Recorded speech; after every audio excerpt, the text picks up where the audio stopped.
Assalamualaikum teman-teman, kembali lagi bersama kami di channel Kelompok 2. Kali ini Kelompok 2 akan menjelaskan materi tentang visi dan misi perusahaan. Seperti biasa, sebelum lanjut ke materi, jangan lupa di like, comment, subscribe, and share ke teman-teman kalian ya. Terima kasih. Perbedaan visi dan misi. Sebelum membahas mengenai perbedaan visi dan misi, marilah kita ketahui terlebih dahulu apa yang dimaksud dengan visi dan misi. Visi adalah serangkaian kata yang menunjukkan impian, cita-cita, atau nilai inti sebuah organisasi, perusahaan, atau instansi. Visi merupakan tujuan masa depan sebuah instansi, organisasi, atau perusahaan. Visi juga adalah pikiran-pikiran yang ada di dalam benak para pendiri. Pikiran-pikiran tersebut adalah gambaran tentang masa depan yang ingin dicapai. Sedangkan misi adalah tahapan-tahapan yang harus dilalui untuk mencapai visi tersebut. Selain itu, misi juga merupakan deskripsi atau tujuan mengapa perusahaan, organisasi, atau instansi tersebut berada di tengah-tengah masyarakat. Perbedaan visi dan misi. Perbedaan antara visi dan misi terbagi menjadi 5, yaitu 1. Visi adalah gambaran besar tujuan utama dan cita-cita suatu perusahaan, instansi, pribadi, atau organisasi di masa depan. Sedangkan misi adalah penjabaran atau langkah-langkah yang akan dilakukan untuk mencapai atau mewujudkan visi tersebut. 2. Visi merupakan cita-cita jangka panjang dan berorientasi ke depan, sedangkan misi berupa cita-cita jangka pendek dan berorientasi masa kini. 3. Visi biasanya bersifat permanen. Ketika suatu organisasi, lembaga, atau instansi membuat visi, maka pantang bagi mereka untuk merubah visi tersebut. Hal ini juga berkaitan dengan kredibilitas dan konsistensi. Sedangkan misi biasanya diubah ketika misi-misi tersebut dianggap gagal mewujudkan suatu visi. Yang keempat, visi biasanya terdiri dari satu deret, kalimat, atau poin yang jelas dan mewakili maksud dari visi tersebut.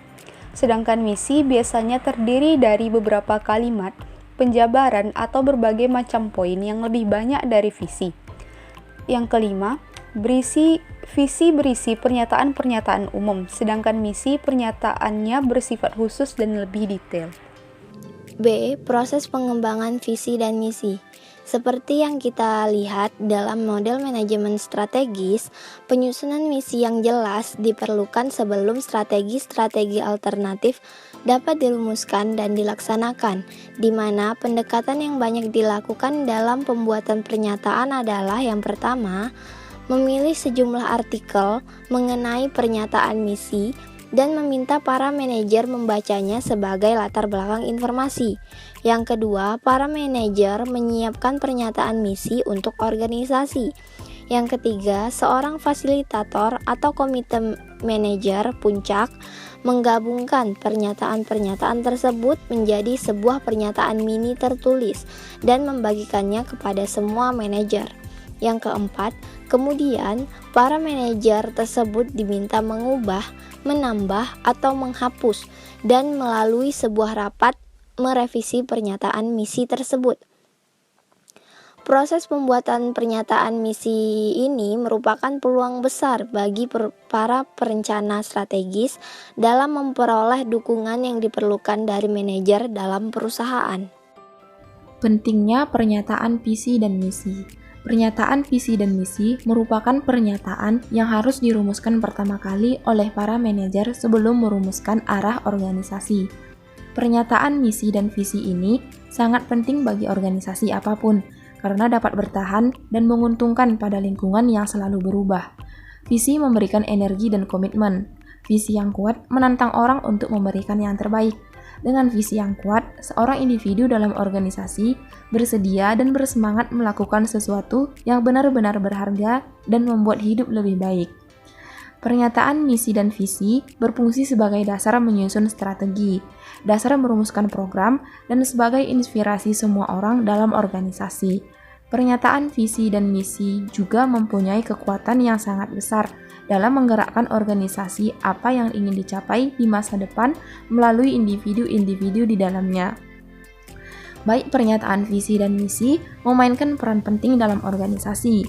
Beberapa di antara peran-peran ini adalah: yang pertama, pernyataan visi dan misi menjelaskan tujuan organisasi dan menanamkan rasa memiliki dan identitas kepada karyawan. Hal ini memotivasi mereka untuk bekerja lebih keras demi meraih kesuksesan. Yang kedua, pernyataan misi sebagai North Star Metric yang memberikan arahan yang harus diikuti oleh organisasi. Sedangkan pernyataan visi memberikan tujuan atau tujuan yang ingin dicapai dengan mengikuti arahan tersebut. Yang ketiga, pernyataan visi dan misi membantu menyelaraskan sumber daya organisasi dengan tepat untuk mencapai masa depan yang sukses. Yang keempat, pernyataan misi memberi organisasi panduan yang jelas dan efektif untuk membuat keputusan. Sedangkan pernyataan visi memastikan bahwa semua keputusan dibuat selaras dengan apa yang ingin dicapai organisasi. Yang kelima, pernyataan visi dan misi memberikan titik fokus yang membantu menyelaraskan semua orang dengan organisasi, sehingga memastikan bahwa setiap orang bekerja untuk satu tujuan. Ini membantu meningkatkan efisiensi dan produktivitas dalam organisasi. Dan yang terakhir adalah pernyataan visi dan misi adalah alat penting dari perencanaan strategis. Dan dengan demikian, membantu membentuk strategi yang akan digunakan oleh organisasi untuk mencapai masa depan yang diinginkan. Karakteristik sebuah misi seharusnya merefleksikan: yang pertama, deklarasi sikap. Misi merupakan deklarasi sikap dan pandangan yang luas ruang lingkupnya, meliputi 1. Pernyataan misi yang baik memungkinkan untuk perumusan dan pemikiran alternatif, tujuan dan strategi yang layak tanpa mengurangi kreativitas manajemen. Misi yang terlalu spesifik membatasi potensi pertumbuhan organisasi. Sebaliknya, terlampau umum menjadikan alternatif strategi menjadi disfungsional. 2. Pernyataan misi harus cukup luas untuk menyatukan perbedaan secara efektif dan memiliki daya tarik bagi para stakeholders yang beragam. Stakeholders mempengaruhi dan dipengaruhi oleh strategi organisasi. Tetapi tuntutan dan pemikiran yang berbeda-beda bahkan seringkali bertentangan. 3. Misi yang efektif harus menciptakan rasa emosi yang positif tentang organisasi. 4. Memberi inspirasi dan memotivasi untuk melakukan tindakan. 5. Menghasilkan kesan bahwa organisasi sukses memiliki arah dan layak untuk menerima segenap waktu, dukungan, dan investasi dari semua stakeholders. 6. Misi juga harus dinamis dalam orientasi. Yang kedua, orientasi pelanggan. Pernyataan misi yang baik menjelaskan tujuan dasar, pelanggan, produk, pasar, filosofi, dan dasar teknologi. Misi yang baik seharusnya 1. Merefleksikan antisipasi pelanggan dengan senantiasa mengidentifikasi needs and wants, kemudian menyediakan produk untuk memenuhi kebutuhan. 2. Mengidentifikasi kegunaan produk bagi pelanggan. Maka misi tidak terfokus pada produk tetapi fungsi atau kegunaan kebutuhan. C. Yang ketiga, deklarasi kebijakan sosial atau social responsibility. Merupakan penempatan tertinggi filosofi dan pemikiran sendiri organisasi dan manajerial. Isu-isu sosial menuntut strategis tidak hanya kewajiban terhadap stakeholders, tetapi juga tak kalah pentingnya bagi customer, environmentalis, kelompok minoritas, publik, dan kelompok lainnya. Kebijakan sosial secara langsung mempengaruhi pelanggan, produk pasar, teknologi, profitabilitas, konsep diri, dan public image. Kebijakan sosial harus diintegrasikan dalam seluruh aktivitas manajemen strategis, termasuk penyusunan misi. Menulis dan mengevaluasi pernyataan misi. Cara terbaik guna mengembangkan keterampilan untuk menulis dan mengevaluasi pernyataan misi adalah dengan mempelajari misi perusahaan yang sesungguhnya. Tidak ada satupun pernyataan misi yang paling baik untuk suatu organisasi, sehingga penilaian yang baik dibutuhkan dalam mengevaluasi pernyataan misi. Misi haruslah informatif, menginspirasi, tak lekang oleh waktu, dan bisa memotivasi para pemangku kepentingan untuk beraksi. Evaluasi pernyataan misi dalam kaitan dicakupnya ke-9 komponen yaitu sebagai berikut. Yang pertama, customer. Yang kedua, product and service. Yang ketiga, market. Yang keempat, teknologi. Yang kelima, concern for survival, growth, and profitability. Yang keenam, filosofi.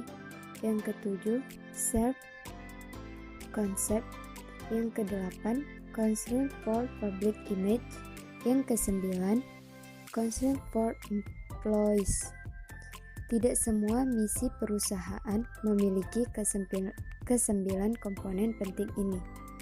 Terkadang hanya 1, 2, atau 3 komponen saja yang terpenuhi dalam pernyataan misi. Ini biasanya dilakukan oleh seorang manajer strategis dengan menyusun Mission Statement Evaluation Matrix. Evaluasi pernyataan misi dalam kaitan dengan dicakupnya ke-9 komponen tersebut barulah awal dari proses untuk mengevaluasi keefektifan pernyataan secara menyeluruh. Jadi, kesimpulan dari materi visi dan misi perusahaan ini adalah setiap organisasi di dunia ini memiliki visi yang universal dan didukung oleh misi, sehingga akan tercapai tujuan dan sasaran organisasi sesuai dengan jenis dan bentuk organisasi tersebut. Organisasi yang mempunyai visi, misi, tujuan, dan sasaran strategis organisasi yang jelas dan tepat sasaran akan mampu bertahan dan bersaing dengan organisasi yang sama atau organisasi lainnya. Hal ini akan mewujudkan eksistensi organisasi dalam menghadapi tantangan dan perubahan yang sudah mengglobal. Visi adalah rumusan umum mengenai keadaan yang diinginkan pada akhir periode perencanaan. Misi adalah rumusan umum mengenai upaya-upaya yang akan dilaksanakan untuk mewujudkan visi.